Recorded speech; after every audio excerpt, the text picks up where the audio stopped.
I get you. They'll get you.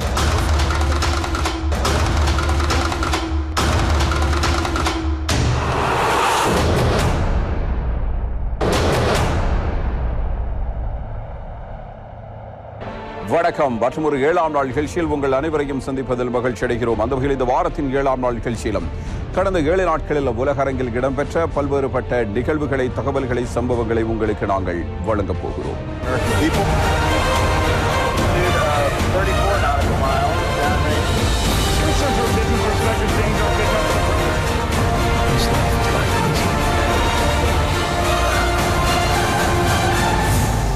வியட்நாமில் கோடீஸ்வர பெண் ஒருவர் பல வர்த்தக நிறுவனங்களுடைய உரிமையாளராக இருந்து வந்திருக்கிறார். இந்த நிலையில் அவர் பல்வேறு ஊழல் மோசடிகளில் ஈடுபட்டிருப்பதாக கண்டறியப்பட்ட நிலையில் மிக நீண்ட நாட்களாக வழக்கு விசாரணைகள் இடம்பெற்று கடைசியில் அந்த பெண்ணுக்கு நீதிமன்றம் மரண தண்டனை விதித்து தீர்ப்பளித்திருக்கிறது. வியட்நாமை பொறுத்தவரையில் அண்மை காலமாக ஊழல் மோசடிகளுக்கு எதிராக பல்வேறு நடவடிக்கைகள் மேற்கொள்ளப்பட்டு வரும் நிலையில் ஒட்டுமொத்த வியட்நாமினுடைய பொருளாதாரத்தில் பாதிப்பை ஏற்படுத்தக்கூடிய அளவுக்கான ஒரு பெரும் மோசடி இதில் இருப்பதாக நீதிமன்றம் உறுதிப்படுத்தியிருக்கிறது. வியட்நாம் நாட்டில் கடந்த சில ஆண்டுகளாக ஊழல் தடுப்பு நடவடிக்கைகள் தீவிரப்படுத்தப்பட்டுள்ளன. இதில் பல்வேறு தொழிலதிபர்கள், வணிக நிறுவனங்களின் உரிமையாளர்கள், அவர்களுக்கு உடந்தையாக இருந்த அதிகாரிகள் என ஏராளமானோர் கைது செய்யப்பட்டனர். கைது செய்யப்பட்டவர்களில் கோடீஸ்வர பெண் திராங் மொய்லானும் ஒருவர். இவரது நிறுவனமான வான்தின் போர்ட் நிறுவனத்தின் கீழ் உயர்தர ஹோட்டல்கள், உணவகங்கள் மற்றும் சொகுசு அடுக்குமாடி குடியிருப்புகள் உள்ளன. நிதி சேவையிலும் இந்த நிறுவனம் முதலீடு செய்துள்ளது. ஷாய்கோன் கமர்ஷியல் வங்கியில் சுமார் 90% பங்குகளை வைத்திருந்த லான் போலி கடன் விண்ணப்பங்களை பயன்படுத்தி அந்த வங்கியில் இருந்து பணத்தை எடுத்ததாக குற்றஞ்சாட்டப்பட்டது. இவர் 10 ஆண்டுகளுக்கு மேலாக இந்த மோசடியில் ஈடுபட்டதாகவும் இதனால் வங்கிக்கு $27 பில்லியன் இழப்பு ஏற்பட்டதாகவும் குற்றஞ்சாட்டப்பட்டது. இந்த தொகை நாட்டின் 2023 மொத்த உள்நாட்டு உற்பத்தியில் 6% சமம். நாட்டை அதிர வைத்த இந்த மோசடி வழக்கின் விசாரணை நிறைவடைந்த நிலையில் லான் மீதான குற்றச்சாட்டுகள் நிரூபிக்கப்பட்டன. இதையடுத்து அவருக்கு மரண தண்டனை விதித்து நீதிபதிகள் அதிரடி தீர்ப்பை வழங்கியுள்ளனர். வியட்நாமில் இத்தகைய வழக்கில் மரண தண்டனை என்பது வழக்கத்துக்கு மாறாக கடுமையான தண்டனையாகும். இதேபோல் இவ்வழக்கில் தொடர்புடைய மேலும் 85 பேர் மீதான விசாரணை நடைபெற்று வருகிறது. லஞ்சம் மற்றும் அதிகார துஷ்பிரயோகம் முதல் நிதி கையாடல் மற்றும் வங்கி சட்டத்தை மீறுதல் வரை பல்வேறு குற்றச்சாட்டுகள் சுமத்தப்பட்டுள்ளன. இந்த நிலையில் தன் மீதான குற்றச்சாட்டுகளை லான் மறுத்துள்ளார். தனக்கு கீழுள்ள அதிகாரிகள் தான் இதற்கு காரணம் என்றும் கூறினார். இறுதிக்கட்ட விசாரணைக்காக லான் கடந்த வாரம் நீதிமன்றத்தில் ஆஜரான போது தான் கடுமையான விரக்தியில் இருப்பதாகவும் தற்கொலை செய்ய தூண்டுவதாகவும் கூறினார். நான் மிகவும் கோபமாக இருக்கிறேன். இந்த கடுமையான வணிகச் சூழலில் வங்கித்துறையில் எனக்கு சிறிதும் அறிவு இல்லை என்றும் அவர் தெரிவித்தார். கம்யூனிஸ்ட் நாடான வியட்நாமில் 2016 முதல் ஊழலுக்கு எதிராக நடைபெற்று வரும் நடவடிக்கைகள் லான் தொடர்புடைய வழக்கு மிகப்பெரிய பண மோசடியாக பார்க்கப்படுகிறது. AI தொழில்நுட்பத்தினுடைய வருகைக்கு பிறகு எவ்வாறான மாற்றங்கள் உலகில் இடம்பெறலாம் என்று ஒரு எதிர்வு கூறல் காணப்பட்டது. தற்போது அது நடைமுறைக்கு வந்து சில விடயங்களை நாங்கள் கண்டு கொண்டிருக்கிறோம்.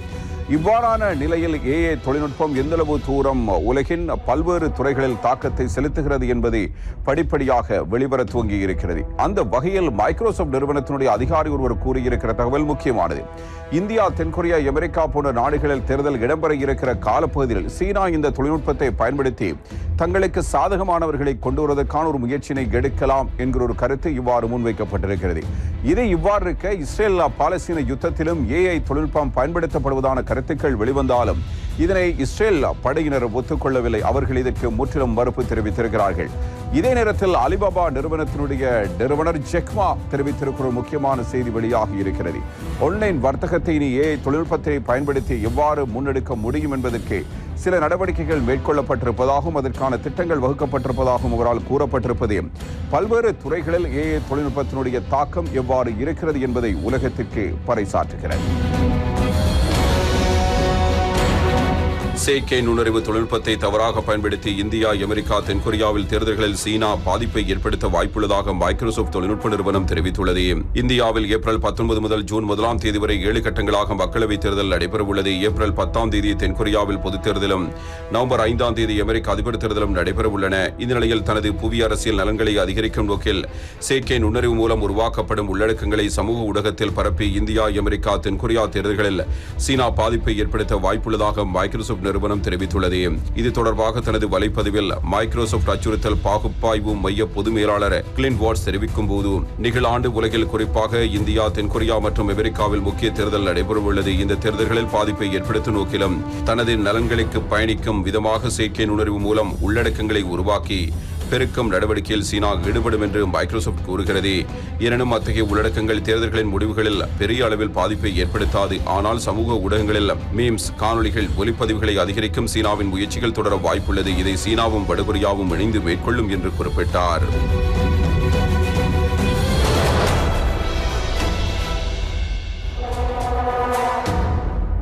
இதேவேளை இஸ்ரேல் ஹமாஸ் போரில் செய்யறிவு தொழில்நுட்பத்தை பயன்படுத்தி இஸ்ரேல் தாக்கும் இலக்கினை நிர்ணயித்ததாக குற்றஞ்சாட்டப்பட்டுள்ளது. அக்டோபர் 7 தொடங்கிய போர் தொடர்ந்து வரும் நிலையில் போரில் பலியான பாலஸ்தீனர் எண்ணிக்கையும் அதிகரித்து வருகிறது. இந்த நிலையில் +972 செய்தி நிறுவனம், ஹீப்ரூ மொழியில் வெளியாகும் லோக்கல் கால் செய்தி இணையதளமும் இணைந்து செய்தி விசாரணை மேற்கொண்டன. இஸ்ரேலின் செய்யறிவு தொழில்நுட்பத்தை பயன்படுத்தல் மற்றும் வளர்ச்சியில் உடனிருந்த 6 அதிகாரிகளிடம் அவர்கள் பேசியுள்ளனர். செய்தி நிறுவனங்கள் மேற்கொண்ட ஆய்வில் லெவண்டர் என்கிற செய்யறிவு தொழில்நுட்பத்தை பயன்படுத்தி ஒரே முறையில் 37,000க்கும் அதிகமான பயங்கரவாதிகளாக இருப்பதற்கு சாத்தியமுள்ள நபர்களை இலக்குகளாக இஸ்ரேல் கண்டறிந்தது.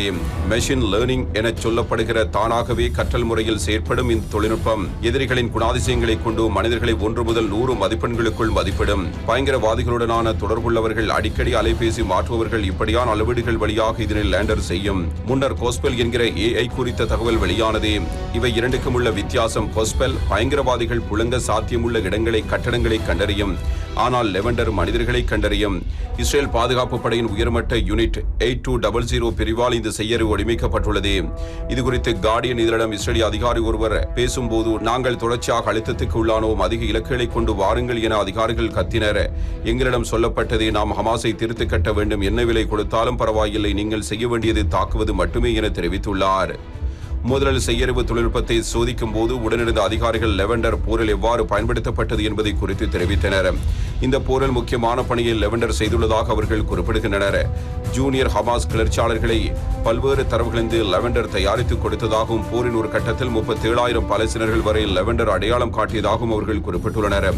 போரின் ஆரம்பத்தில் இந்த தரவுகள் எந்த விதத்திலும் ஒரு ஆய்வு செய்யப்படாமல் தாக்குதல் மேற்கொள்ளப்பட்டதாக விசாரணை அறிக்கை குறிப்பிடுகிறது. போரில் பயங்கரவாதிகள் என கண்டறியப்படுபவர்களின் வீடுகள் தாக்கப்படும் போது உடனிருப்பவர்கள் சேர்ந்து உயிரிழக்க நேரிடும். அதற்கான அளவையும் இஸ்ரேல் கொண்டிருந்தது. இளம் எதிரி ஒருவர் கொல்லப்படுவதற்கு 15 தொடக்கம் 20 பொதுமக்கள் கொல்லப்படலாம். மூத்த பயங்கரவாதி எனில் 100 பொதுமக்கள் வரை கொல்லலாம். படை தளபதி எனில் இத்தனை மக்கள் என கணக்கீடு இஸ்ரேலிடம் வைத்திருந்ததாக அவர்கள் குறிப்பிடுகின்றனர். +972 செய்தி நிறுவனத்தின் தகவலை இஸ்ரேல் முற்றிலும் மறுத்துள்ளது. அப்படியான இலக்கை நிர்ணயிக்க எந்த செய்யறிவு தொழில்நுட்பத்தையும் நாங்கள் பயன்படுத்தவில்லை. மேலும் தகவல் அமைப்புகள் என்பவை இலக்கை நிர்ணயிப்பவர்களுக்கு கருவியாக பயன்படுமே தவிர வேறு எதுவும் இல்லை என மறுத்துள்ளது. அதேபோல ஜூனியர் ஹமாஸ் வீரருக்கு இத்தனை மக்கள், மூத்த ஹமாஸ் வீரருக்கு இத்தனை மக்கள் கொல்லப்படலாம் என்கிற எந்த கணக்கும் இல்லை. தவறான திசையில் செலுத்துகிற செய்தி அறிக்கை இது என இஸ்ரேல் ராணுவத்தின் செய்தி தொடர்பாளர் பீட்டர் லேர்னர் தெரிவித்துள்ளார். நிவாரண உதவி பணியாளர்கள் கொல்லப்பட்ட விவகாரத்தில் உலக நாடுகள் இஸ்ரேலுக்கு அழுத்தம் கொடுத்து வரும் நிலையில் இந்த ரகசிய AI பயன்பாடு குறித்த தகவல் வெளிவந்துள்ளது அதிர்ச்சியை ஏற்படுத்தியுள்ளது.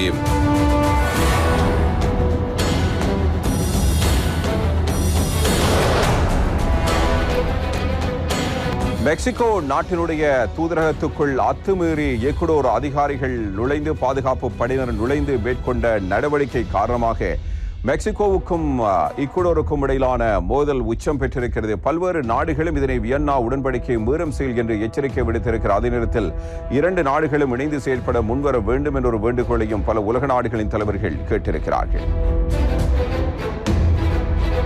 ஈக்குவடோரின் கேட்டோ நகரில் உள்ள மெக்சிகோ நாட்டின் தூதரகத்துக்குள் ஈக்குவடோர் போலீசார் அத்துமீறி நுழைந்து அங்கு தஞ்சமடைந்திருந்த அரசியல் தலைவர் ஒருவரை கைது செய்த நடவடிக்கைக்கு உலக நாடுகள் கண்டனம் தெரிவித்துள்ளன. இந்த விவகாரத்தில் ஈக்குவடோருடனான தூதரக உறவுகளை முறித்து மெக்சிகோ பதிலடி நடவடிக்கையை மேற்கொண்டது. கீட்டோவில் உள்ள மெக்சிகோ தூதரகத்தின் வெளிப்புற வாயில் கதவை உடைத்து நுழைந்த ஈக்குவடோர் போலீசார் அங்கு தஞ்சமடைந்திருந்த ஈக்குவடோர் முன்னாள் அதிபர் ஜோர்ஜ் கிளாஸை கைது செய்தனர். இந்த நடவடிக்கையின் போது மெக்சிகோ தூதரக ஊழியர்கள் காயமடைந்ததாக தெரிகிறது. மெக்சிகோ தூதரகத்தில் புகுந்து ஜோர்ஜ் கிளாஸ் கைது செய்யப்பட்ட செய்யப்பட்டது சர்வாதிகார நடவடிக்கை, இது சர்வதேச சட்டங்களுக்கு எதிரானது என்று குறிப்பிட்ட மெக்சிகோ ஈக்குவருடனான தூதரக உறவுகளை முறித்தது. அதே நேரம் எங்கள் நாடு இறையாண்மை மிக்கது, இங்கு குற்றவாளிகள் சுதந்திரமாக வசிப்பதை ஒருபோதும் அனுமதிக்க முடியாது என்று ஈக்குவடோர் தெரிவித்தது. இதனிடையே அமெரிக்க நாடுகள் கூட்டமைப்பு வெளியிட்ட அறிக்கையில் உறுப்பு நாடுகளான ஈக்குவடோரும் மெக்சிகோவும் சர்வதேச கடமைகளை கிணங்க வேண்டும், உள்நாட்டு விதிமுறைகளை பயன்படுத்தி இதிலிருந்து விலகக்கூடாது என்று அறிவுறுத்தியுள்ளது. ஸ்பெயின் வெளியுறவு அமைச்சகம் வெளியிட்ட அறிக்கையில் மெக்சிகோ தூதரகத்தில் அத்துமீறிய ஈக்குவடோரின் செயல் தூதரக உறவுகள் தொடர்பான 1961 ஆண்டின் வியன்னா ஒப்பந்தத்துக்கு எதிரானது. சகோதர நாடுகளான ஈக்குவடோர் மெக்சிகோ இடையே சர்வதேச சட்டமும் நல்லிணக்கமும் மதிக்கப்பட வேண்டும் என்று வலியுறுத்தியுள்ளது. அமெரிக்க வெளியுறவுத்துறை செய்தி தொடர்பாளர் மேத்யூ மில்லர் கூறுகையில், வியன்னா ஒப்பந்த மீறல் எதுவாயினும் கண்டனத்துக்குரியது, சர்வதேச சட்டத்தின் கீழ் தங்களுக்குள்ள கடமைகளை உறுப்பு நாடுகள் தீவிரமாக பின்பற்ற வேண்டும் என்றார். ஹொண்டுராஸ் அதிபர் ஜியோமரோ காஸ்ட்ரோ வெளியிட்ட எக்ஸ் பதிவில் ஈக்குவடோரின் செயல் சர்வதேச சமூகத்தால் பொறுத்துக்கொள்ள முடியாதது, மெக்சிகோ நாட்டின் இறையாண்மை மற்றும் சர்வதேச சட்டம் மீறப்பட்டுள்ளது, தஞ்சம் கூறும் அடிப்படை உரிமை புறக்கணிக்கப்பட்டுள்ளது என்று தெரிவித்துள்ளார்.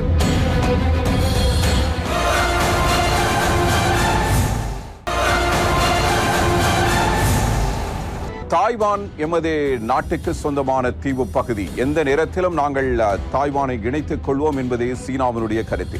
அதே போன்றதொரு கருத்தினை தாய்வானுடைய முன்னாள் அதிபர் ஒருவரை சந்தித்த பொழுதும் சீன அதிபர் ஷி ஜின்பிங் கூறியிருக்கிறார். எனவே அந்த இணைவை யாராலும் தடுக்க முடியாது என்பதுதான் அவருடைய கருத்தாக அமைந்திருக்கிறது. இந்த தாய்வான் முன்னாள் அதிபர் கடந்த வருடமும் சென்று இப்பொழுது 2வது முறையாகவும் சென்றிருப்பது தாய்வான் சீனா விவகாரத்தில் முக்கியமான ஒரு விடயமாக பார்க்கப்படுகிறது. இதே நேரத்தில் போர் விமானங்களுடைய அச்சுறுத்தல் நடவடிக்கைகளும் தாய்வான் மீது சீனாவினுடைய அழுத்தங்களும் அதிகரித்து வருகின்றன. இது ஒருபுறம் இருக்க, மியான்மர் நாட்டை எடுத்துக்கொண்டால் அந்நாட்டில் இராணுவ ஆட்சி இருக்கிறது. இராணுவ ஆட்சிக்கு எதிரான உள்நாட்டு கிளர்ச்சியும் நடந்து வருகிறது. இவ்வாறு நிலையில் மியான்மர் இராணுவத்துக்கு எதிரான ட்ரோன் தாக்குதல்கள், விமான தாக்குதல்கள் நடத்தப்பட்டதாக மியான்மர் இராணுவ அரசு கூறியிருக்கிறது. தாய்வான் முன்னாள் அதிபர் மா இங்-ஜியோ சீனாவில் சுற்றுப்பயணம் மேற்கொண்டுள்ளார். சீன உள்நாட்டுப் போரில் தோற்கடிக்கப்பட்ட சீன குடியரசு அரசு தாய்வானுக்கு கடந்த 1949 ஆண்டு தப்பிச் சென்ற பிறகு அந்த அரசின் அதிபர் எவரும் இதுவரை சீனா வந்ததில்லை. இந்த சூழலில் ஏற்கனவே கடந்த 2008 முதல் 2016 வரை தைவான் அதிபராக இருந்த மா இங்-ஜியோ கடந்த ஆண்டில் சீனா வந்திருந்தார். தாய்வான் முன்னாள் அதிபர் ஒருவர் சீனா வந்தது அதுவே முதல் முறை. இந்த நிலையில் 2வது முறையாக அவர் சீனா வந்துள்ளது முக்கியத்துவம் வாய்ந்த சுற்றுப்பயணமாக கருதப்படுகிறது. இந்த சந்திப்பின் போது சீன தைவான் விவகாரத்தில் அமெரிக்கா போன்ற அந்நிய சக்திகள் தலையிடக்கூடாது என்று ஷி ஜின்பிங் வலியுறுத்தினார் என்று ராய்ட்டர்ஸ் செய்தி நிறுவனம் தெரிவித்துள்ளது. சீன உள்நாட்டு போருக்கு பிறகு தாய்வான் தனி நாடாக செயற்பட்டு வருகிறது. எனினும் அந்த தீவை தங்கள் நாட்டின் ஒரு அங்கமாக சீனா கருதி வருகிறது. தாய்வானை தாங்கள் எப்போது வேண்டுமானாலும் இணைத்துக் கொள்ளலாம், அதற்கு தேவைப்பட்டால் ராணுவ பலத்தை பயன்படுத்தவும் தயங்கப் போவதில்லை என்று சீன அதிபர் ஷி ஜின்பிங் கூறி வருகிறார். தாய்வானை தனி நாடாக அங்கீகரிப்பதைப் போல அந்த தீவுக்கு முக்கிய தலைவர் சென்றாலோ, தாய்வான் தலைவர்கள் அரசுமுறை பயணம் வர பிற நாடுகள் அனுமதித்தாலோ அதற்கு சீனா கடும் கண்டனம் தெரிவித்து வருகிறது. அத்தகைய நேரங்களில் தாய்வான் தீவை சுற்றிலும் சீனா பிரம்மாண்டமான போர் ஒத்திகைகளை நடத்தி வருகிறது. அந்த பயிற்சிகளில் தாக்குதல் போர்க்கப்பல்கள், சிறிய வகை போர்க்கப்பல்கள், ஏவுகணை படைகள், போர் விமானங்கள், குண்டுவீச்சு விமானங்கள், மின்னணு தாக்குதல்களை நிகழ்த்தக்கூடிய விமானங்கள் ஆகியவை இடம்பெற்று வருகின்றன. இதனால் அந்த பகுதியில் பதற்றம் அதிகரித்து வந்த சூழலில் தாய்வான் முன்னாள் அதிபர் மா இங்-ஜியோ இவ்வாறு சீனா வந்துள்ளார்.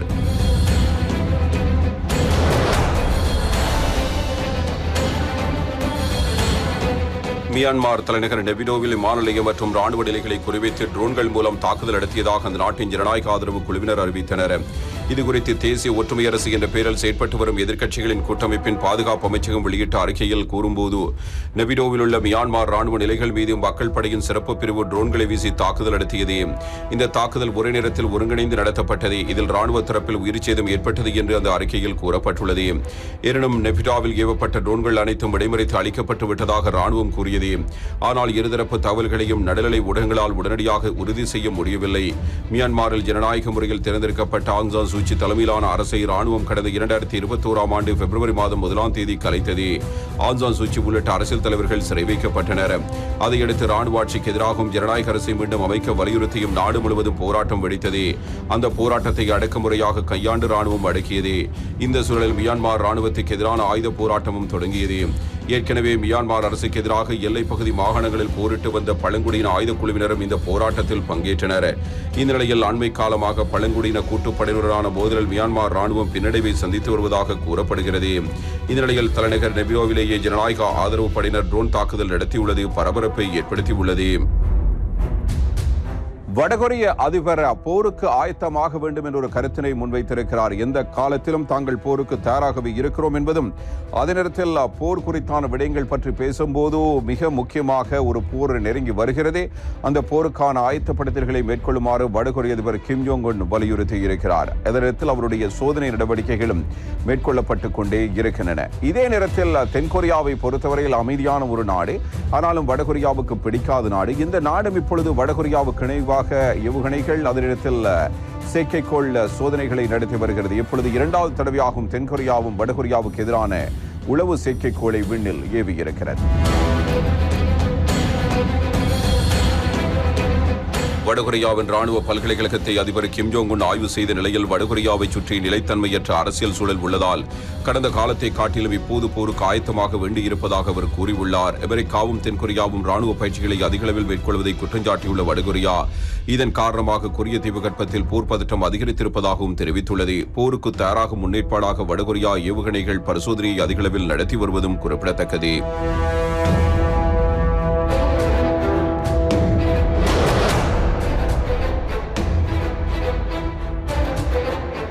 இதேவேளை தனது இரண்டாவது ராணுவ உளவு செயற்கைக்கோளை தென்கொரியா வெற்றிகரமாக விண்ணில் செலுத்தியது. இதுகுறித்து தென்கொரிய பாதுகாப்புத்துறை அமைச்சகம் வெளியிட்டுள்ள அறிக்கையில், அமெரிக்காவின் புளோரிடா மாகாணத்தில் உள்ள கென்னடி விமான நிலையத்திலிருந்து தென்கொரியாவின் உளவு செயற்கைக்கோள் ஞாயிற்றுக்கிழமை விண்ணில் செலுத்தப்பட்டது. ராக்கெட்டிலிருந்து அந்த செயற்கைக்கோள் பிரிந்து வெற்றிகரமாக அதன் சுற்றுப்பாதையில் நிலைநிறுத்தப்பட்டது என்று அந்த அறிக்கையில் தெரிவிக்கப்பட்டுள்ளது.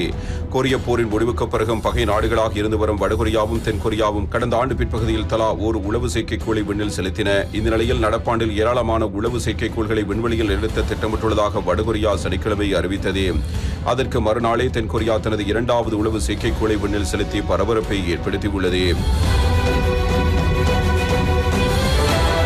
கடவுளின் துகள் பற்றி உலகுக்கு சொன்ன விஞ்ஞானி பீட்டர் ஹில்லர் மரணமடைந்தார். இங்கிலாந்தைச் சேர்ந்த பிரபல வானியல் மற்றும் தத்துவார்த்த இயற்பியாளர் 94 வயதுடைய பீட்டர் ஹிக்ஸ் வானியல் ஆராய்ச்சியில் இவர் ஆற்றிய பங்கு அளப்பரியது. பெரு வெடிப்பின் போது அணுக்கள் ஒன்றோடு ஒன்று இணைவதற்கு காரணியாக அமைந்த பொருளை கண்டுபிடிக்கும் ஆராய்ச்சியில் ஈடுபட்ட மூத்த விஞ்ஞானிகளில் ஒருவராக இருந்தார். ஆராய்ச்சி முடிவில் அணுக்களின் ஒட்டு பொருளானது 12 துகள்களின் சேர்க்கை என தெரிய வந்தது. அதில் 11 துகள்கள் கண்டறியப்பட்டன. 12வது துகளை விஞ்ஞானி ஹிக்ஸ் கண்டுபிடித்தார். அது ஹிக்ஸ் போஷன் துகள் என்றும் கடவுள் துகள் என கூறப்பட்டது. இதற்காக பீட்டர் ஹிக்ஸ் 2013ஆம் ஆண்டு இயற்பியலுக்கான நோபல் பரிசை வென்றார். இந்த ஆராய்ச்சி பல்வேறு கேள்விகளுக்கான விடை தந்தது. எடின்பர்க் பல்கலைக்கழகத்தில் பேராசிரியராக பணிபுரிந்து ஓய்வு பெற்றார். இந்த நிலையில் முதுமை காரணமாக பீட்டர் ஹிக்ஸ் எடின்பர்க்கில் உள்ள தனது வீட்டில் இருந்தார். அவருடைய மறைவுக்கு நாசா உள்ளிட்ட விண்வெளி ஆய்வு நிறுவனங்கள் இரங்கல் தெரிவித்துள்ளன. பலரும் தன்பாலின சேர்க்கையாளர்கள் திருமணம் முடித்துக் கொண்டிருக்கிற ஒரு காலப்பகுதியாக இது மாறியிருக்கிறது. பல நாடுகளில் இதற்கான சட்ட அனுமதியும் கிடைக்கப்பெற்றிருக்கிறது.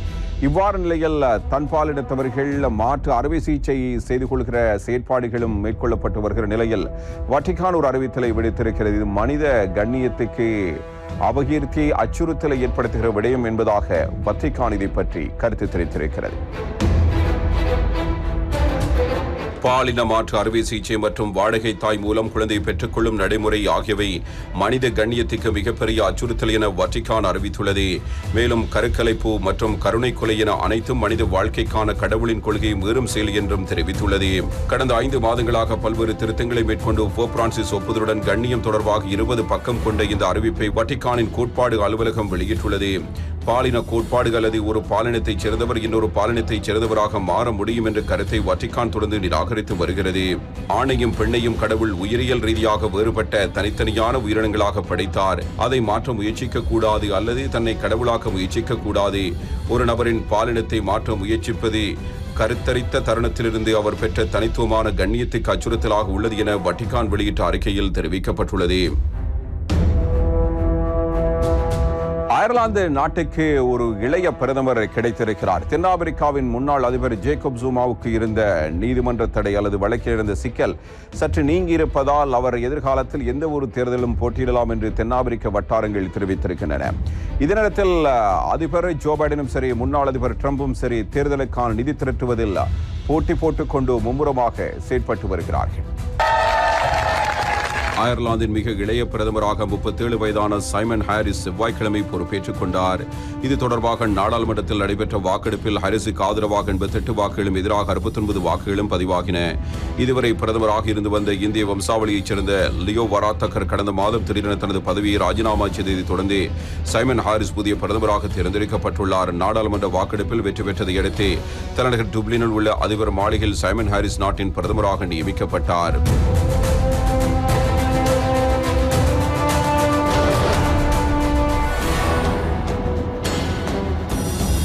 இதேவேளை தென்னாப்பிரிக்காவில் நடைபெறவிருக்கும் தேர்தல்களில் முன்னாள் அதிபர் ஜேக்கப் ஜூமா போட்டியிட அந்நாட்டு தேர்தல் ஆணையம் செவ்வாய்க்கிழமை அனுமதி அளித்துள்ளது. 2009 முதல் 2019 வரை அதிபராக இருந்த அவருடைய ஊழல் வழக்கில் 15 மாதங்கள் சிறை தண்டனை விதிக்கப்பட்டது. தென்னாப்பிரிக்க சட்டத்தின்படி 12 மாதங்களுக்கு மேல் சிறை தண்டனை பெற்றவர்களால் தேர்தல் போட்டியிட முடியாது. இந்நிலையில் தீர்ப்பை எதிர்த்து ஜூமா செய்திருந்த மேல்முறையீட்டை நீதிமன்றம் செவ்வாய்க்கிழமை ஏற்றுக்கொண்டதை அடுத்து அவருக்கு விதிக்கப்பட்டிருந்த தடையை தேர்தல் ஆணையம் அகற்றியது.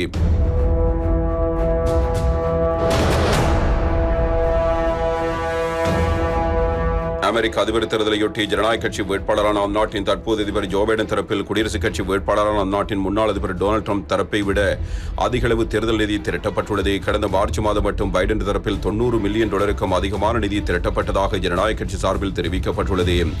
நிகழாண்டு நவம்பர் 5ஆம் தேதி அமெரிக்க அதிபர் தேர்தல் நடைபெறவுள்ளது. இதையொட்டி பைடன் மற்றும் ட்ரம்ப் தரப்பில் தேர்தல் நிதி திரட்டப்பட்டு வருகிறது. இந்நிலையில் பைடன் தரப்பில் நிகழாண்டின் முதல் காலாண்டில் மார்ச் 31 வரை $192 மில்லியன் அதிகமான தேர்தல் நிதி ரொக்கமாக திரட்டப்பட்டதாகவும் இதில் கடந்த மார்ச் மாதம் மட்டும் $90 மில்லியன் மேலாக நிதி திரட்டப்பட்டதாகவும் ஜனநாயக கட்சி சார்பில் தெரிவிக்கப்பட்டது. கடந்த மார்ச் 28ஆம் தேதி மன்ஹாட்டனில் நடைபெற்ற நிகழ்ச்சியில் அந்நாட்டின் முன்னாள் அதிபர்கள் பராக் ஒபாமா, பில் கிளின்டன் ஆகியோர் கலந்து கொண்டனர். அந்த நிகழ்ச்சியில் பைடன் சார்பில் $26 மில்லியன் அதிகமாக தேர்தல் நிதி திரட்டப்பட்டது. மொத்தமாக தேர்தல் நிதியில் 96% $200 குறைவாக அளிக்கப்பட்ட நன்கொடைகளாகும். பொதுமக்களில் சுமார் 16 லட்சம் பேர் நன்கொடை அளித்துள்ளனர் என்று பைடன் தரப்பில் தெரிவிக்கப்பட்டுள்ளது. இதேவேளை கடந்த சனிக்கிழமை புளோரிடா மாகாணத்தில் நடைபெற்ற நிகழ்ச்சியில் குடியரசுக் கட்சி வேட்பாளர் ட்ரம்ப் $50.5 மில்லியன் தேர்தல் நிதி திரட்டினார். இது மார்ச் 28ஆம் தேதி பைடன் திரட்டிய $26 மில்லியன் தேர்தல் நிதியை விட சுமார் 2 மடங்கு அதிகம். கடந்த மார்ச் இதுவரை ட்ரம்ப் தரப்பில் $93.1 மில்லியன் அதிகமான தேர்தல் நிதி திரட்டப்பட்டதாகவும் மார்ச் மாதம் மட்டும் $65.6 மில்லியன் மேலாக நிதி திரட்டப்பட்டதாகவும் குடியரசுக் கட்சி சார்பில் தெரிவிக்கப்பட்டுள்ளது.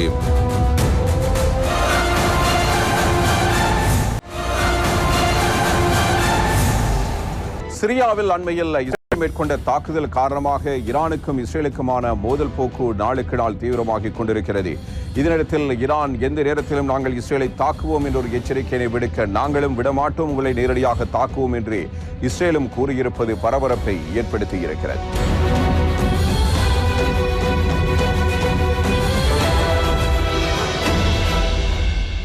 சிரியா நாட்டின் தலைநகர் டமஸ்கஸில் ஈரான் தூதரகம் ஒன்று அமைந்துள்ளது. இதன் மீது இஸ்ரேல் சில நாட்களுக்கு முன் திடீரென வான்வெளி தாக்குதலை நடத்தியது. இந்த சம்பவத்தில் ஈரானின் ஆயுதப் படைகளில் ஒன்றான இஸ்லாமிய புரட்சி காவல்படையைச் சேர்ந்தவர்கள் கொல்லப்பட்டனர். இதில் மூத்த தளபதிகளான பிரிகேடியர் ஜெனரல் முகமது ரேஜா ஜக்கேடி மற்றும் மற்றொரு உயர் அதிகாரியான பிரிகேடியர் ஜெனரல் முகமது ஹதி ஹாஜி ரக்கீமி உள்ளிட்ட 7 பேர் உயிரிழந்தனர். இதனை ஈரான் அரசும் உறுதி செய்தது.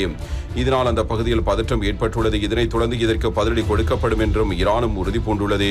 இந்நிலையில் அமெரிக்காவுக்கு ஈரான் கடிதம் ஒன்றை அனுப்பியது. ஈரான் அதிபரின் அரசியல் விவகாரத்துக்கான பணிப்பாளர் துணைத் தலைவர் முகமது ஜம்ஷித்தி எழுதிய அந்த கடிதத்தில் நெத்தன்யாகுவின் வலையில் சிக்க வேண்டாம், அதிலிருந்து அமெரிக்கா விலகி இருக்க வேண்டும், அதனால் நீங்கள் தாக்குதலிருந்து தப்புவீர்கள் என தெரிவித்துள்ளார். இதற்கு பதிலாக அமெரிக்க இலக்குகள் மீது தாக்குதல் நடத்த வேண்டாம் என்று ஈரானிடம் அமெரிக்க அரசு கேட்டுக் கொண்டுள்ளது என ஜம்ஷித்தி கூறியுள்ளார். எனினும் ஈரான் அனுப்பிய தகவல் பற்றி அமெரிக்கா எதுவும் தெரிவிக்கவில்லை. இது பற்றி NBC செய்தி நிறுவனம் வெளியிட்ட செய்தியில் பெயர் வெளியிடாத 2 அமெரிக்க அதிகாரிகள் கூறும்போது பொதுமக்களை விட இஸ்ரேலுக்கு ராணுவம் அல்லது நுண்ணறிவு இலக்குகளை நோக்கி எந்த தாக்குதலும் நடத்தப்படக்கூடும் என்று அமெரிக்க அதிபர் பைடன் நிர்வாகம் வருத்தம் கொண்டுள்ளது. எதிரியான இஸ்ரேலை தாக்குவோம் என ஈரான் தெரிவித்தது. எனினும் எப்போது தாக்குதல் நடத்தப்படும் என்றோ நேரடியாகவோ அல்லது லெபனானில் பதுங்கியுள்ள ஹிஸ்புல்லா குழுக்களை கொண்டு தாக்குதல் நடத்துமா என்ற விவரம் எதுவும் வெளிவரவில்லை. ஹிஸ்புல்லா தலைவர் நஸ்ரல்லாவும் சந்தேகமே இன்றி ஈரான் தாக்குதல் நடத்த தயாராகி வருகிறது, ஆனால் இந்த விஷயத்தில் எங்களுடைய குழு தலையிடாது என கூறியுள்ளார். இதே நேரம் ஈரான் தூதரகம் மீதான தாக்குதலுக்கு காரணமான இஸ்ரேலுக்கு பதிலடி கொடுக்கப் போவதாக ஈரானின் உயர் தலைவர் ஆயத்துல்லா அலி கமேனி மீண்டும் சூளுரைத்தார். இந்த பேரழிவை ஏற்படுத்திய இஸ்ரேலை மேற்கத்திய நாடுகள் குறிப்பாக அமெரிக்காவும் பிரிட்டனும் தடுப்பார்கள் என்று எதிர்பார்க்கப்பட்டது. ஆனால் அவர்கள் செய்யவில்லை. அவர்கள் தங்கள் கடமைகளை நிறைவேற்றவில்லை என்றும் அவர் கூறினார். இதையடுத்து இஸ்ரேல் தரப்பில் பதிலடி கொடுக்கப்பட்டுள்ளது. ஈரான் தனது பகுதியில் இருந்து இஸ்ரேல் பகுதிகளை குறிவைத்து தாக்குதல் நடத்தினால் தக்க பதிலடி கொடுப்பதுடன் ஈரான் மீது நாங்கள் நேரடியாக தாக்குதல் நடத்துவோம் என இஸ்ரேல் வெளியுறவுத்துறை அமைச்சர் இஸ்ரேல் கட்ஸ் தனது எக்ஸ் தளத்தில் பதிவிட்டுள்ளார். காசா பிரச்சனை எப்போதுதான் முடிவுக்கு வரும் என்கிற எதிர்பார்ப்பு இருந்தாலும் கூட அது தற்போதைய முக்கிய முடிவுக்கு வராது என்பது போன்ற ஒரு தோற்றப்பாடு ஏற்பட்டிருக்கிறது. ஒரு பக்கம் பேச்சுவார்த்தை, இன்னும் ஒரு பக்கம் மோதல், சண்டை நடந்து கொண்டிருக்கிறது. அப்பாவி மக்கள் உயிரிழந்து கொண்டே இருக்கிறார்கள். அதே ஹமாஸ் படையினருக்கும் இஸ்ரேல் படையினருக்குமான மோதல் அதிகரித்து வருகிறது. அண்மையில் தான் யூனிஸ்கான் பகுதியிலிருந்து இஸ்ரேல் படைகள் வெளியேற்றப்பட்டன அல்லது வெளியேறி இருக்கின்றன. இவ்வாறான நிலையில் நாங்கள் ரஃபா நகரை தாக்குவதற்கான தேதியை குறித்து வைத்து விட்டோம் என்று இஸ்ரேல் பிரதமர் பெஞ்சமின் நெத்தன்யாகு கூறியிருப்பது அதிர்ச்சியை ஏற்படுத்தி இருக்கிறது. காரணம், ஏனைய பல இடங்களில் இருந்த மக்கள் அங்குதான் இப்பொழுது தஞ்சமடைந்திருக்கிறார்கள். அங்கு 14 லட்சம் மக்கள் வசிக்கிறார்கள். அவர்களை குறிவைத்து இவ்வாறு தாக்குதல் நடத்தினால் என்ன நடக்கும் என்பது உலக நாடுகளுக்கு இருக்கிற கவலை. பல நாடுகள் சொல்லியும் நெத்தன்யாகு இதனை கேட்கவில்லை. நாள் குறித்தாக்கிவிட்டது என்ற ஒரு எச்சரிக்கையை அவர் விடுத்திருக்கிறார். அதே நேரத்தில் ஜோ பைடனை பொறுத்தவரையில் நெத்தன்யாகும் பாதை காசா விவகாரத்தில் தவறானதாக இருப்பதாக அவராலும் ஒரு குற்றச்சாட்டு முன்வைக்கப்பட்டிருக்கிறது. எது எப்படி இருப்பினும் நெத்தன்யாகு தான் போட்ட திட்டத்தின் அடிப்படையில் போர் தொடரும் என்பதாக அவர் கூறியிருக்கிறார். இதனத்தில் அண்மையில் மேற்கொள்ளப்பட்டு வருகின்ற தாக்குதல்களின் காரணமாக உயிரிழப்பு எண்ணிக்கையும் அதிகரித்துக் கொண்டே செல்கிறது. இஸ்மாயில் ஹனியாவினுடைய குடும்பத்தினர் கொல்லப்பட்டதான தகவல்களும் வெளியாகி இருக்கின்றன. இதுவரை காலமும் இஸ்ரேலுக்கு ஆதரவு அளித்து வந்த பிரிட்டன் நிவாரண உதவிகளை வழங்குவதில் இப்பொழுது மும்முரமாக ஈடுபட்டுக் கொண்டு வருகிறது.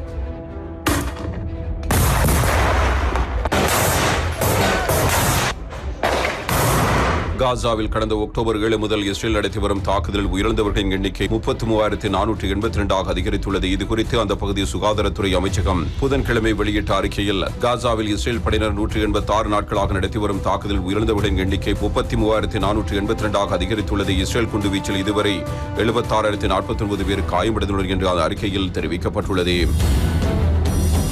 இவ்வாறு அறிவிக்கப்பட்டுள்ளது. காசாவில் உள்ள அகதிகள் முகாமை குறிவைத்து இஸ்ரேல் ராணுவம் தாக்குதல் நடத்தி இருப்பதாகவும் தெரிவிக்கப்பட்டுள்ளது.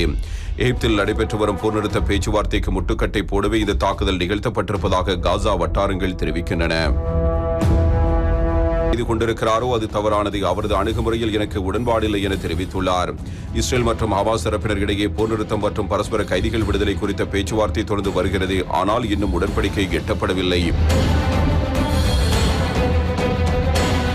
இதே நேரம் போரால் புலம்பெயர்ந்த பாலஸ்தீனர்களின் கடைசி புகலிடமாக திகழும் ரஃபாவுக்குள் தரைவழி தாக்குதல் நடத்துவதற்கான தேதி குறித்தாகிவிட்டது என்று இஸ்ரேல் பிரதமர் பெஞ்சமின் நெத்தன்யாகு கூறினார். ரஃபா மீது படையெடுக்க கூடாது என்று அமெரிக்கா உள்ளிட்ட நாடுகள் வலியுறுத்தியும் அவர் இவ்வாறு கூறியுள்ளது பரபரப்பை ஏற்படுத்தியுள்ளது. இதுகுறித்து அவர் வெளியிட்டுள்ள வீடியோ அறிக்கையில் ஹமாஸ் அமைப்பினரை முழுமையாக ஒடுக்குவதற்கு ரஃபா நகரம் மீது படையெடுப்பது அவசியமாகும். அந்த நகர் மீது தரைவழி தாக்குதலை இஸ்ரேல் ராணுவம் மேற்கொள்ளப் போவது நிச்சயம்.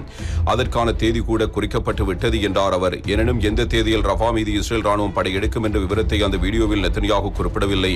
இதற்கிடையே ரஃபா மீது படையெடுப்பதற்கு முன்னதாக அங்குள்ள மக்களை வெளியேற்றி தங்க வைப்பதற்காக 40,000 கூடாரங்களை வாங்கி வருவதாக இஸ்ரேல் அதிகாரிகள் செவ்வாய்க்கிழமை கூறினர். முன்னதாக காசாவில் கடந்த ஜனவரி மாதம் கைப்பற்றிய கான் யூனிஸ் நகரிலிருந்து இஸ்ரேல் படையினர் ஞாயிற்றுக்கிழமை வெளியேற ஹமாஸ் அமைப்பினர் கடைசியாக பதுங்கியுள்ள ரஃபா நகருக்குள் தரைவழியாக நுழைந்து தாக்குதல் நடத்துவதற்கு முன்னேற்பாடாகவே கான் யூனிஸிலிருந்து ராணுவ வீரர்கள் வெளியேறி வேறு பகுதிகளில் குழுமி வருகின்றனர் என்று அதிகாரிகள் கூறினர். ரஃபா நகர் மீது படையெடுக்கப் போவதாக இவ்வாறு இஸ்ரேல் பல வாரங்களாகவே கூறி வருகிறது. இருந்தாலும் பிற பகுதியிலிருந்து வெளியேறுமாறு இஸ்ரேல் ராணுவத்தால் உத்தரவிடப்பட்ட பாலஸ்தீனர்கள் கடைசியாக அந்த நகரில் தான் தஞ்சமடைந்துள்ளனர். பாதுகாப்பு மண்டலமாக இஸ்ரேலால் முன்னர் அறிவிக்கப்பட்ட ரஃபாவில் தான் காசா மக்கள் தொகையில் 50% அதாவது சுமார் 14 லட்சம் பேர் தற்போது வசித்து வருகின்றனர். இந்த நிலையில் அங்கு இஸ்ரேல் ராணுவம் படையெடுத்தால் மிகப்பெரிய உயிர் சேதம் ஏற்படும் என்று அமெரிக்கா உள்ளிட்ட மேற்கத்திய நாடுகள் கண்டனம் தெரிவித்து வருகின்றன. இந்த நிலையில் ரஃபா படையெடுப்புக்கான தேதி குறிக்கப்பட்டு விட்டதாக பிரதமர் பெஞ்சமின் நெத்தன்யாகு அறிவித்துள்ளது. அந்த நாடுகளின் கண்டனங்களை அவர் புறக்கணித்துள்ளதை காட்டுவதாக குறிப்பிடப்படுகிறது.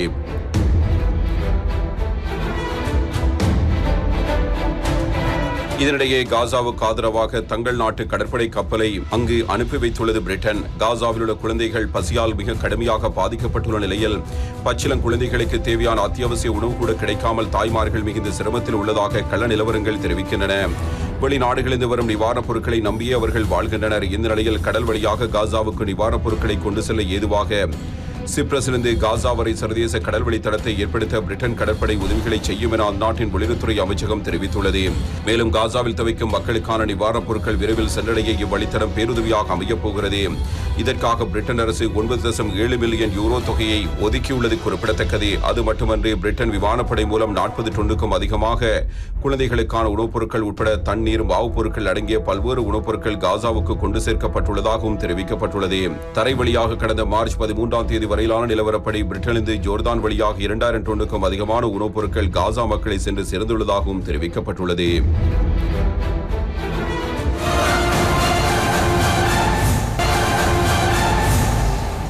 அதிகளவான வெப்பம் இப்பொழுது பருவநிலை மாற்றத்தின் உச்சமாக இருக்கிறது. எனவே இந்த வெப்பத்தினுடைய அளவை குறைக்க சூரிய ஒளியை திருப்பி அனுப்பிவிடலாமா என்கிற ஒரு முடிவில் விஞ்ஞானிகள் இருக்கிறார்கள். இதற்கான செயற்பாடுகளை அவர்கள் ஆரம்பித்து அதனை துரிதப்படுத்திக் கொண்டிருக்கிறார்கள்.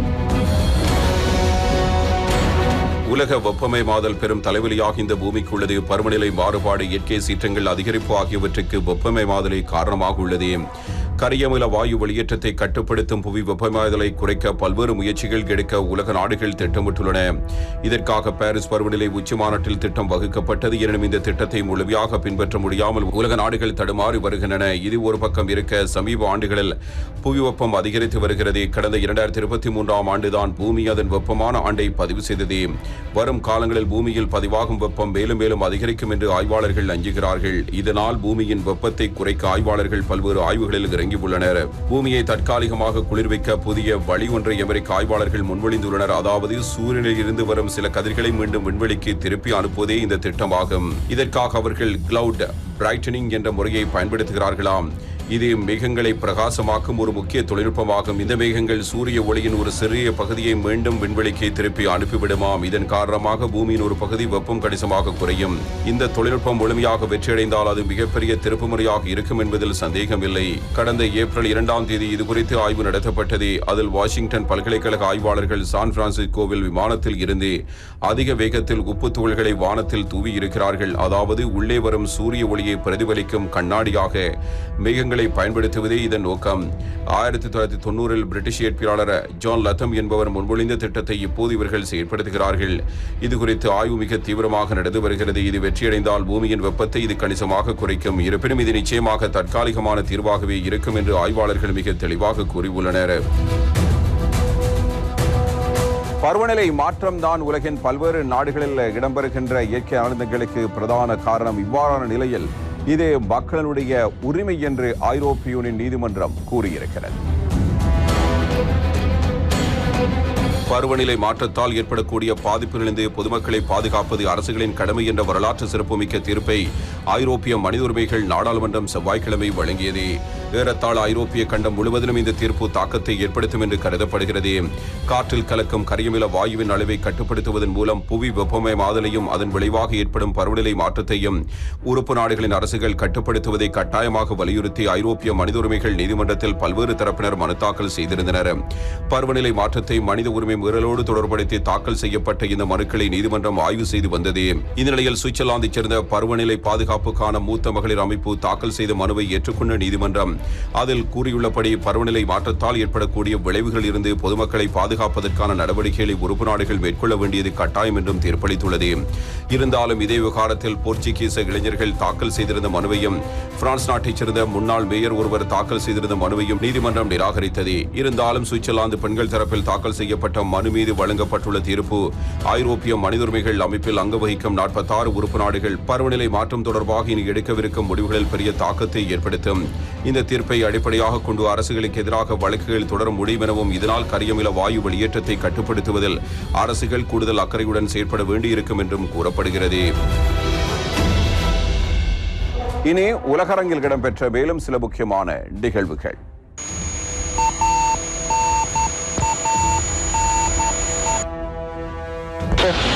And we have touchdown.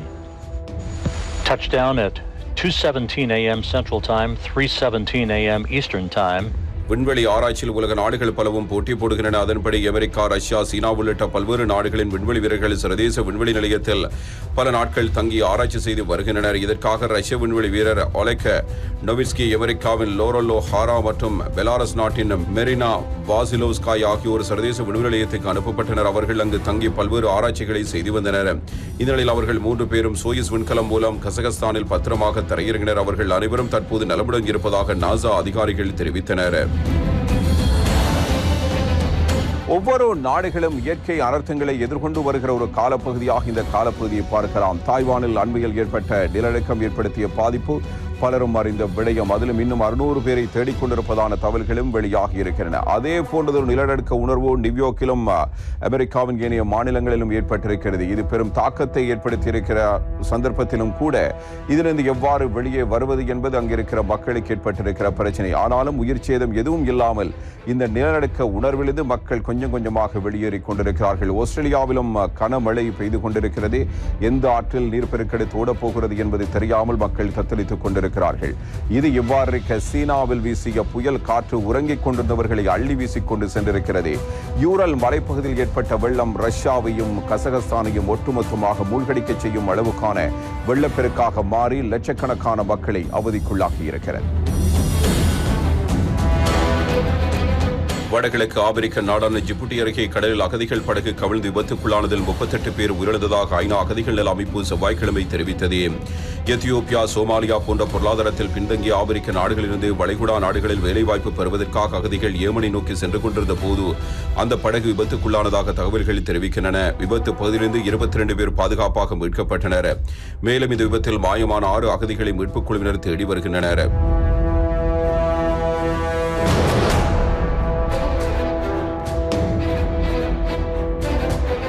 இதே நேரம் தென்கிழக்கு ஆப்பிரிக்க நாடான மொசாம்பிக்கிலும் கடலில் பயணிகள் படகு கவிழ்ந்து ஏற்பட்ட விபத்தில் 94 பேர் உயிரிழந்தனர். அந்த நாட்டின் லுங்கா பகுதிக்கும் மொசாம்பிக் தீவுக்கும் இடையே அளவுக்கு அதிகமாக சுமார் 130 பேரை ஏற்றிச் சென்ற போது அந்த படகு கவிழ்ந்ததாக அதிகாரிகள் கூறினர். நீரில் மூழ்கி உயிரிழந்தவர்களில் பெரும்பாலானவர்கள் சிறுவர்கள் என்று கூறப்படுகிறது. இந்த விபத்தில் மேலும் பலரை காணவில்லை என்பதால் உயிரிழப்பு எண்ணிக்கை மேலும் அதிகரிக்கலாம் என்று அஞ்சப்படுகிறது. விபத்து பகுதியில் தொடர்ந்து தேடுதல் பணிகள் நடைபெற்று வருகின்றன.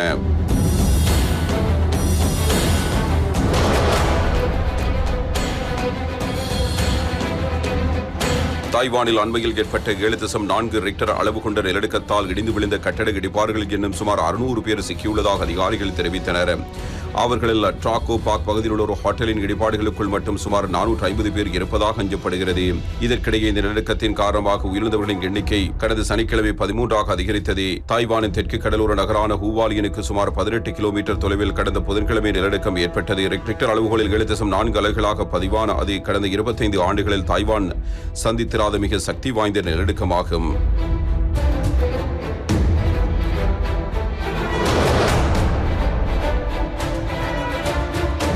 இதே நேரம் அமெரிக்க கிழக்கு கடற்கரை பகுதியில் ஏற்பட்ட நிலநடுக்கத்தை லட்சக்கணக்கானோர் உணர்ந்த நிலையில் நல்வாய்ப்பாக அப்பகுதியில் பெரும் சேதம் ஏற்படவில்லை. இந்த நிலநடுக்கம் அமெரிக்காவின் நியூயார்க், பிலடெல்பியா நகரங்களில் இருக்கும் வானளாவிய கட்டடங்களை உலுக்கியதோடு நில்லாமல் நியூ இங்கிலாந்து வரை இதன் தாக்கம் இருந்துள்ளது. இப்பகுதியில் லட்சக்கணக்கானோர் நிலநடுக்கத்தை உணர்ந்திருந்தனர். இந்த நிலநடுக்கத்தின் மையம் நியூ ஜெர்சியின் வெள்ளை மாளிகை நிலையம் அருகே அல்லது நியூயார்க் நகருக்கு மேற்கே 72 கிலோமீட்டர் தொலைவில் அமைந்திருந்தது. இது 4.8 என்ற அளவுக்கு ரிக்டர் அளவில் பதிவாகியிருந்ததாக அமெரிக்க புவியியல் ஆய்வு மையம் தெரிவித்துள்ளது. பால்டிமோர் முதல் பாஸ்டன் மற்றும் அதற்கு அப்பால் உள்ள நகரங்களிலும் இந்த நிலநடுக்கம் உணரப்பட்டுள்ளது. நியூ ஜெர்சியில் உள்ள நெவாக்கில் சில வீடுகளில் விரிசல் ஏற்பட்டதால் பாதுகாப்பு கருதி அங்கிருந்து மக்கள் வெளியேற்றப்பட்டனர். சேதங்களை அதிகாரிகள் ஆய்வு செய்து வருகிறார்கள். இந்த நிலநடுக்கம் காரணமாக சில விமானங்கள் வேறு விமான நிலையங்களுக்கு திசை திருப்பப்பட்டதுடன் சில விமானங்கள் தாமதமாக தரையிறங்க அனுமதிக்கப்பட்டுள்ளன. பிலடெல்பியா பகுதியில் இயங்கி வரும் பயணிகள் ரயில் சேவை நிலநடுக்கம் உணரப்பட்டதை தொடர்ந்து முன்னெச்சரிக்கையாக சேவை நிறுத்தப்பட்டது. சில வீடுகளில் அலமாறுகளில் இருந்து பொருட்கள் கீழே விழுந்துள்ளன. நிலநடுக்கத்தை உணர்ந்த மக்கள் பலரும் கட்டடங்களுக்குள் இருந்து அச்சத்தில் வெளியே ஓடி வந்தனர். எனினும் இந்த நிலநடுக்கத்தால் மக்கள் யாருக்கும் எந்த பாதிப்பும் ஏற்படவில்லை என்று தகவல்கள் தெரிவிக்கின்றன.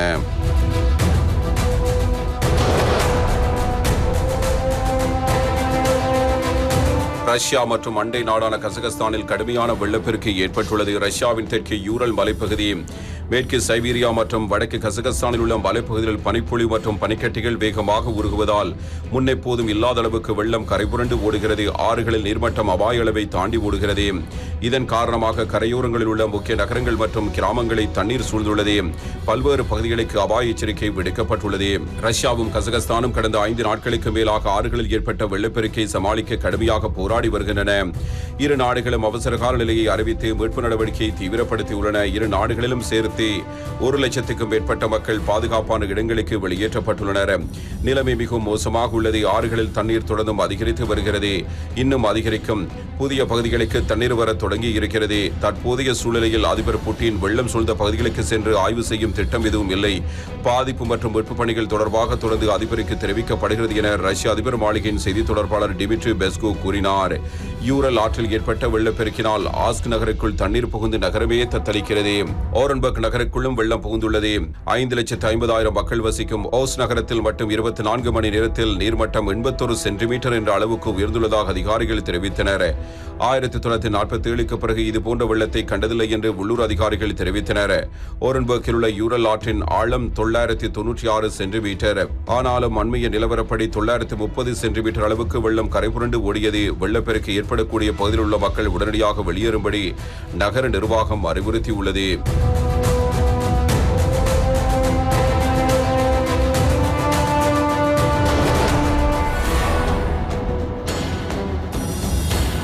இதேவேளை ஆஸ்திரேலியாவில் கடந்த சில நாட்களாக தொடர் கனமழை பெய்து வருகிறது. இதனால் அங்குள்ள ரிச்மண்ட், வின்சர் உள்ளிட்ட நகரங்களில் சாலைகள் வெள்ளக்காடாக காட்சியளிக்கின்றன. குறிப்பாக சிட்னி நகரில் ரயில் தண்டவாளத்திலும் வெள்ளம் பெருக்கெடுத்து ஓடுகிறது. எனவே அங்கு ரயில் சேவைகள் ரத்து செய்யப்பட்டன.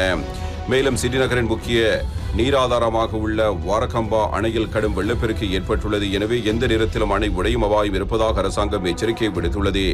இதனால் அங்கு வசிக்கும் ஆயிரக்கணக்கான மக்கள் பாதுகாப்பான இடங்களில் தங்க வைக்கப்பட்டுள்ளனர்.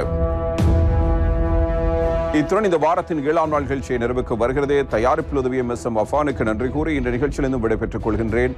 மீண்டும் அடுத்த வாரம் சந்திப்போம்.